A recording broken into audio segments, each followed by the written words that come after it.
श्री स्वामी समर्थ. आजचा हा संदेश कुणाला दोष देण्यासाठी नाही. आजचा हा संदेश दोन मनांमधलं अंतर थोडंसं कमी करण्यासाठी आहे.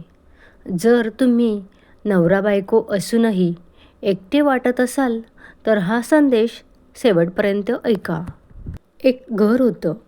बाहेरून पाहिलं तर सगळं नीट. घर, संसार, जबाबदाऱ्या. पण घराच्या आत शांतता नव्हती. नवरा आणि बायको एकमेकांशी बोलायचे पण ऐकायचे नाहीत. बायको दिवसभर घर, काम, मुलं सगळं सांभाळायची, पण तिच्या मनात एकच प्रश्न होता, माझी किंमत आहे का? ती बोलायची कारण तिला कुणीतरी ऐकावं असं वाटायचं, पण प्रत्येक शब्द वादात बदलायचा. नवरा बाहेरून कडक दिसायचा, पण आतून तो थकलेला होता. नोकरीचा ताण, जबाबदाऱ्यांचा भार.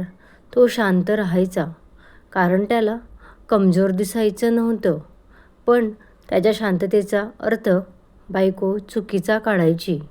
छोट्या गोष्टी, वेळेवर न येणं, लक्ष न देणं, दुर्लक्ष, या गोष्टी हळूहळू मनात साठत गेल्या आणि एक दिवस त्या रागात फुटल्या.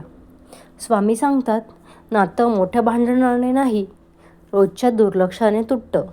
एका रात्री घरात भांडण झालं. दोघेही वेगवेगळ्या खोलीत शांत बसले. पहिल्यांदाच शांततेने स्वतःला ऐकलं आणि दोघांनाही जाणवलं, आपण एकमेकांपासून किती दूर आलोय.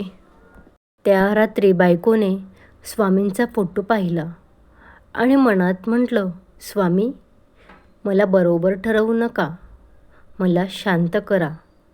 त्याच रात्री नवऱ्यानेही मनातून एक विचार केला, मी खरंच ऐकतो का?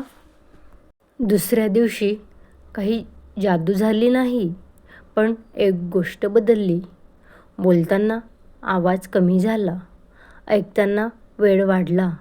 दोघांनीही एक गोष्ट ठरवली, जिंकायचं नाही, जपायचं आहे. स्वामी सांगतात, मी नातं वाचवतो, पण तेच जे अहंकार दाराबाहेर ठेवतात, कारण प्रेम हक्कानं नाही, नम्रतेने टिकतं.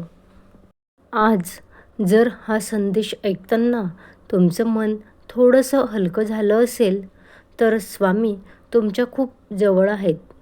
आज एवढंच करा, डोळे मिटा आणि मनातून म्हणा, श्री स्वामी समर्थ. स्वामी तुमच्या नात्यात शांती नक्की आणतील.